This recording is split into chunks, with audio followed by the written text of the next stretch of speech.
ನಮಸ್ಕಾರ, ಎಲ್ಲರೂ ಹೇಗಿದ್ದೀರಾ? ನಿಮಗೆಲ್ಲ ಅಮೃತ ಅನ್ನೋ ಹೆಸರು ಗೊತ್ತು. ಯಾವುದು ಮೃತವಾಗಲ್ವೋ ಅದು ಅಮೃತ, ಯಾವುದು ಮರಣ ಹೊಂದಲ್ವೋ ಅದು ಅಮೃತ. ಈ ಅಮೃತ ಹೆಸರಿನ ಕನ್ನಡ ಚಿತ್ರಗಳಲ್ಲಿ ಒಂದು ವಿಶೇಷವಾದ ಸಾಮ್ಯ ಇದೆ, ಪ್ಯಾಟರ್ನ್ ಇದೆ. ಅದೇನಂತ ನೋಡೋಣ. ಮೊದಲನೇದಾಗಿ ಅಮೃತ ಘಳಿಗೆ 1984ರಲ್ಲಿ ಬಂದಂತಹ ಪುಟ್ಟಣ್ಣ ಕಣಗಾಲ್ ರವರ ಚಿತ್ರ. ಇದರಲ್ಲಿ ಶ್ರೀಧರ್ ಅವರಿದ್ದಾರೆ, ರಾಮಕೃಷ್ಣ ಅವರಿದ್ದಾರೆ ಮತ್ತು ಪದ್ಮಾ ವಾಸಂತಿ ಅವರಿದ್ದಾರೆ. ಶ್ರೀಧರ್ ಅವರ ಪಾತ್ರದ ಹೆಸರು ಮಧು ಅಂತ, ಪದ್ಮಾ ವಾಸಂತಿಯವರ ಪಾತ್ರದ ಹೆಸರು ರೇಣು ಅಂತ ಮತ್ತು ಮನು ಅನ್ನೋದು ರಾಮಕೃಷ್ಣ ಅವರ ಪಾತ್ರದ ಹೆಸರು.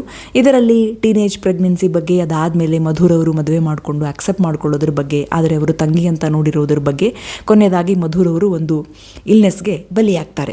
ಈ ಚಿತ್ರದ ಒಂದು ತುಂಬ ಸುಮಧುರವಾದ ಗೀತೆ ಹಿಂದೂಸ್ತಾನವು ಎಂದು ಮರೆಯದ ಭಾರತ ರತ್ನವು ಜನ್ಮಿಸಲಿ. ಆದರೆ ಇದರಲ್ಲಿ ನಮ್ಮನ್ನು ಕಾಡಿದಂತಹ ಪಾತ್ರ ಮಧು ಅವರ ಪಾತ್ರ, ಆ ಮಧು ಅವರ ಪಾತ್ರ ಇದರಲ್ಲಿ ಇಲ್ಲವಾಗುತ್ತೆ.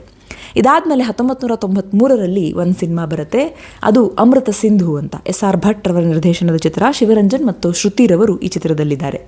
ಈ ಒಂದು ಚಿತ್ರದಲ್ಲಿ ಸಿಂಧು, ಶ್ರುತಿರವರ ಪಾತ್ರದ ಹೆಸರು ಸಿಂಧು. ಇವರಿಬ್ಬರು ಪ್ರೀತಿಸಿರ್ತಾರೆ, ಯಾವುದೇ ಕಾರಣಾಂತರಗಳಿಂದ ಮದುವೆ ಆಗೋಕ್ಕಾಗಲ್ಲ. ಆದರೆ ಮದುವೆ ದಿನಾನೇ ಅವರು ಹೋಗಬೇಕಾದ್ರೆ ತೀರ್ಕೊಂಡು ಬಿಡ್ತಾರೆ. ಆದರೆ ಚಿತ್ರದಲ್ಲಿ ಇನ್ನೂ ಮುಂದುವರೆದು ಅವರು ಒಂದು ಪ್ರೇತವಾಗಿ ಹೋಗಿ ಪ್ರಿಯಕರನೊಂದಿಗೆ ಬಾಳೋದನ್ನು ಕೂಡ ನಿರ್ದೇಶಕರು ಈ ಚಿತ್ರದಲ್ಲಿ ತೋರಿಸಿದ್ದಾರೆ. ಇದಾದಮೇಲೆ 1997ರಲ್ಲಿ ಬಂದಂತಹ ಎವರ್ಗ್ರೀನ್ ಚಿತ್ರ ಅಮೃತವರ್ಷಿಣಿ. ದಿನೇಶ್ ಬಾಬುರವರ ನಿರ್ದೇಶನದ ಚಿತ್ರ. ರಮೇಶ್ ಅರವಿಂದ್ ರವರಿದ್ದಾರೆ, ಸುಹಾಸಿನಿ ರವರಿದ್ದಾರೆ, ಶರತ್ ಬಾಬುರವರಿದ್ದಾರೆ, ಶಿವರಂಜನಿಯವರು ಕ್ಯಾಮಿಯೋದಲ್ಲಿ ಬಂದು ಹೋಗ್ತಾರೆ. ವೀಣಾ, ಸುಹಾಸಿನಿಯವರ ಪಾತ್ರದ ಹೆಸರು ಹೇಮಂತ್, ಇದು ಶರತ್ ಬಾಬುರವರ ಪಾತ್ರದ ಹೆಸರು ಅಭಿಷೇಕ್, ಇದು ರಮೇಶ್ ರವರ ಪಾತ್ರದ ಹೆಸರು. ವೀಣಾ ಮತ್ತು ಹೇಮಂತ್ ರವರ ಜೋಡಿ, ಅವರ ಒಂದು ಪ್ರೀತಿ ನಮ್ಮ ಮನಸ್ಸಿನಲ್ಲಿ ಅಚ್ಚಳಿಯದೇ ಉಳಿಯುತ್ತೆ. ಎಲ್ಲ ಚಿತ್ರಗೀತೆಗಳು ಕೂಡ ಸೂಪರ್ಬ್, ಎಲ್ಲಾನು ಸೂಪರ್ ಹಿಟ್ಸ್. ಆದರೆ ಇವರಿಬ್ಬರ ಪಾತ್ರ ಕೊನೆಯಲ್ಲಿ ಚಿತ್ರದಲ್ಲಿ ಇಲ್ಲವಾಗುತ್ತೆ. ಇದಾದಮೇಲೆ ಬಂದದ್ದು 2005ರಲ್ಲಿ ನಾಕ್ತಿಹಳ್ಳಿ ಚಂದ್ರಶೇಖರ್ ರವರ ಚಿತ್ರ ಅಮೃತಧಾರೆ.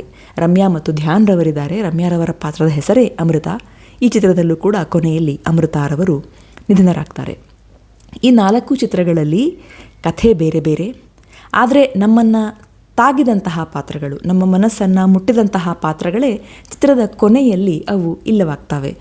ಬಹುಶಃ ನಿರ್ದೇಶಕರು ಅಥವಾ ಈ ಕಥೆಯನ್ನು ಬರೆದಂತಹವರು, ಅವರು ಅವರ ನೆನಪು, ಯಾವ ಪಾತ್ರ ನಮ್ಮನ್ನು ತಾಗುತ್ತದೆಯೋ ಅದು ನಮ್ಮಲ್ಲಿ ಅಮರತ್ವವನ್ನು ಪಡೆಯಲು, ಅದು ಅಮೃತವಾಗಲು ಅವರು ಉಪಯೋಗಿಸಿದಂತಹ ತಂತ್ರವೇ ನಿಧನ, ಅವರ ಒಂದು ಮರಣ ಹೊಂದುವಿಕೆ.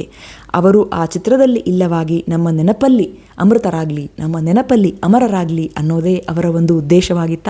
ಹಾಗಾಗಿಯೇ ಮಧು ಪಾತ್ರ, ಸಿಂಧು ಪಾತ್ರ, ವೀಣಾ ಮತ್ತು ಹೇಮಂತ್ ಪಾತ್ರ ಮತ್ತು ಕೊನೆಯಲ್ಲಿ ಅಮೃತ ಪಾತ್ರ ಕೂಡ ಮರಣ ಹೊಂದುತ್ತೆ. ಹಾಗಾಗಿಯೇ ಅವು ಎವರ್ಗ್ರೀನ್ ಚಿತ್ರಗಳಾದ್ವಾ, ನಮ್ಮ ಮನಸ್ಸಲ್ಲಿ ಹಾಗೇ ಉಳಿದ್ವಾ. ಬಹಳಷ್ಟು ಚಿತ್ರಗಳು ಎವರ್ಗ್ರೀನ್ ಆಗಿದ್ದಾವೆ, ಬಟ್ ಅಮೃತ ಅನ್ನೋ ಹೆಸರಲ್ಲಿ ಈ ಒಂದು ಪ್ಯಾಟರ್ನ್ ನನಗೆ ಸಿಕ್ಕಿದ್ದು ವಿಶೇಷ ಅಂತ ಅನ್ನಿಸ್ತು. ಮತ್ತು ಈ ಅಮೃತ ಅನ್ನೋ ಹೆಸರಲ್ಲಿ ಇನ್ನು ಯಾವುದಾದ್ರೂ ಕನ್ನಡ ಚಿತ್ರಗಳು ಇದೆಯಾ, ನಿಮಗೆ ಗೊತ್ತಾ? ಅದರಲ್ಲೂ ಈ ಪ್ಯಾಟರ್ನ್ ಇದೆಯಾ ಅನ್ನೋದನ್ನು ಕಾಮೆಂಟ್ ಮಾಡಿ ತಿಳಿಸಿ. ಮತ್ತೊಂದು ಸರಣಿ ಸಿನಿಮಾ, ಪುಸ್ತಕ ಅಥವಾ ಗೀತೆಯ ಮೂಲಕ ನಿಮ್ಮ ಮುಂದೆ ಬರ್ತೇನೆ. ಟೇಕ್ ಕೇರ್, ಬಾಯ್.